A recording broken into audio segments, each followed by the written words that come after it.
Ay Saidoo Rabbi hojii keessiifaa kennu gamaan si jedhaa miti.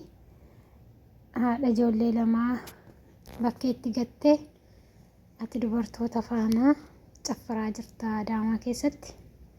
Dubartoonni Adaamaas maraachaa jiru natti fakkaatu. Tokko seen gadda dhuftee sin jaalladha malee ni kaanaa gootu malee jette akka ayyuutti dhufte. Beezaa jedhamti hiriyaa ayyuuti. Isheenis una fuutu malee jettee maraachaa jirti. Yeroo man Saidoo bira gahu anaan na hullachiisa akka tokko na godhaa namichi mucichi rakkina wayii qabaa waa qabaa jechaa turte isheenis viidiyoo irratti. Ana kan na gaddisiise ishee haadha ijoollee lamaanidha. Rabbiin carraa namaa hin balleessin dhugaa Rabbi baay'ee tokko na azansistee jirti Sumiyaan. Birrii rakkadheen gara Yamanitti deebi'ee sarraatenyaa ta'een mana namaa deemee hojjedhaa. Ijoollee qofaa liibaa fi affaadaana kan naa bituu argannaani mana rabaa galee seeneen dalagaa jettee gara Yamanitti deebitee jirti. Inni asiitii dubartootaaf mana bitaa hin caffaraa. Dhiira jechuun bar nama iba wallahi dhiirri baay'ee tokko nama ajaa'iba. Sumiyaanis inta baggaru waan jira miti bakka harkan kennu jettee badii guddaa qabdi isheenillee. Jaarsa ishee hiitee kaa'uu beesoo qabdu. Jalqabuma deemii fuudhii maadaree jennaan harkarraa bahee itoo isheen sirriitti qabdeettee sayyuun socho'u ture. Qabeenya jirus immoo dura maqaa isheetiin maqaa ijoollee isheetiin birrii jiru. Oksaatti maaliif kaasa jammarinni jaarsaaf jaartiin akkamittiin oskaatti kaa birrii. Kunoo rakkinni dhufe kaa ati ijoollee isaa faana rakkataa jirta. Inni deemee ijoollee isaa dubartoota faana caffara habiibi. Akkasirratti dhufee boo'uu akkasirratti dhufee dubbatu miti. Inni beekaman da'uun baay'ee tokko isatti toleera iyyuu sirra ofoo ijoollee isaarraa fi jaartii isaarratti adda ba'uun baay'ee tokko isatti toleera. Diraamaa addaa hojjetaa jiru ayyuu faana. Itoo isatti hin tolle ta'e ayyuun gadi baatee akka fe'e hin taphattu akka fe'e hin quuftu. Silaa inni isatti toleera. Sumiyaa fi ijoolleerraa adda ba'uun baay'ee tokko akka yaadutti akka yaada kootti immoo itti toleera natti fakkaata. Sababiin isaas ijoolleen isaa rakkataa jirti. Ayyuu achiitii qeensaan naa deemii jedhee qananiisaa jira. Isa kanaaf shamarroonni yeroo heerumtanii abbaa manaa keessan jabeessaa akka badhaa qarshii qofaatti maaliif kaa'an jaarsaaf jaartii erga ta'ame birrii inni qofaatti ijoollee dubartoota caffarsiisuu fi miknaanni maayinni. Itoo ansuma yaateera ta'e yeroo jaarsaaf jaartummaa irra jiranitti balsii tokko yuun kennuufii ture. Isheetu laaftuu ta'e isheetu kalli wallii jedheetu dhiisee malee jechaadha. Mana Adaamaas isa jiru sana maqaa ijoollee isheetti maqaa isheetti gochuu qabdi turte. Birrii baankii oskatee kaa'u sana immoo akka inni hin keenyetti oskatee akka inni hin keenye taasisa. Anis beekuun qaba. Silaa itoo akkas gooteetti ta'e dura jalqabdee qabdeetti ta'e inni iyyuu daffaree ayyuun fuudhu. Erga fuudhee immoo birrii haga kanaatti hin dhangalaasu. Inni akkasii anaanii baay'ee tokko nama rartee Sumiyaan baay'ee tokko na azansistee jirti. Rabbiin koo falasaa siiniif haa buusu. Ani isoo araaramanii wal faana jiraatan baay'ee natti tola. Garuu kanaa booda lapheen cabee hin deebi'u. Kanaatu Sumiyaan bakka abdii raakutattee itoo hin taane qirwaanitti namni tokko qirwa walitti jennaan akka duraa sanii hin ta'u. Kanaaf inni eeggadda viidiyoo waraabee ture yookiin ayyuu nan dhiisaa dhiisinaan jedhii natti mi'ani ayyuuti nan dhiisee si faana jiradha jedheetti viidiyoo waraabeera. Garuu immoo ituma addabaabayitti fuute ayyuutiin addabaabayitti hiikii yeroo jette amma Sumiyaan Saidoon ayyuutiin hin hiiku. Sababiin isaas baay'ee tokko ayyuutiin sodaata. Maatii ayyuu boloota ayyuullee ni sodaata. Saidoon onnee hin qabu.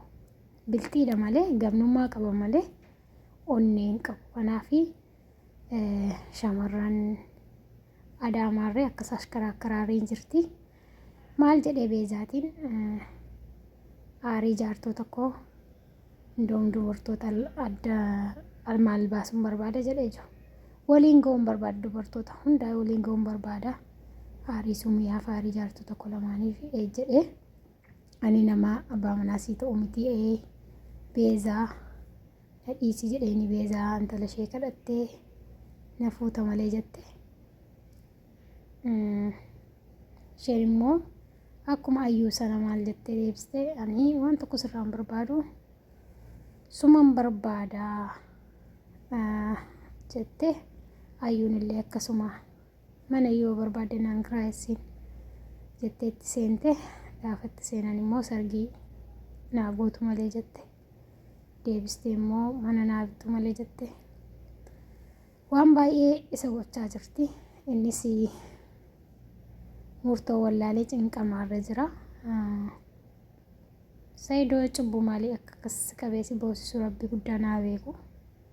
Badii irratti badii dabaltaa yeroo hundaa viidiyoo yeroo waraabdu harakaataati ayyuu faana gootu baay'ee tokko Sumiyaa miti mataa keenya nu jibbisiisa. Sumiyaan gara biyyaatti kan dhuftee fi ayyuutiin gamaggamu yookiin ayyuutiin ilaaluu dhufte gaafa dhufte immoo hin taanee fi jaartii lamaaniyyuu jiraachuuf turte. Isheen itoo ayyuun nama gaarii taatetti ta'e garuu ayyuun nama gaarii miti. Isa kaan irraa ilkaan cabsiti. Isa kaaniin viidiyoo qullaa waraabeera jettee abbaa manaa ishee. Kanaaf maal ta'ee Sumiyaan sodaatte. Ijoollee isheefis sodaatte. Ofiifis sodaatte. Biyya dhufteerraa itti deebitee biyya ormaatti deebite. Kan kun immoo sababii eenyuutiin? Sababii ayyuu fi sababii Saayidootiin. Itoo Saayidoon dhiira cimaa, itoo Saayidoon nama gaarimmaa isaa miti dhiira cimaa ta'eera ta'e abbaa gaarii ta'eera ta'e haga kana ijoolleen isaareen takiraattatanii ijaartiin isaa jalqabaarree akka kanatti rakkattu. Inni isheen birrii fixxee ijoollee faana tankiraattataa jirti. Mana namaa dalagee seeniin dalaga jetti. Inni garuu birrii shamarroota faana fixaa jira.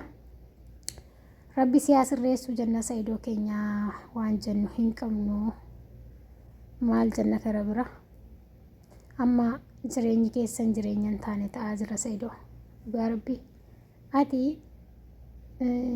bakka hangee Saayidoon amma waliin sana maangalu beektaa. Ayyookiin kanaa boodaan ayyuu faana sirriitti hin jiraadhaa jetta.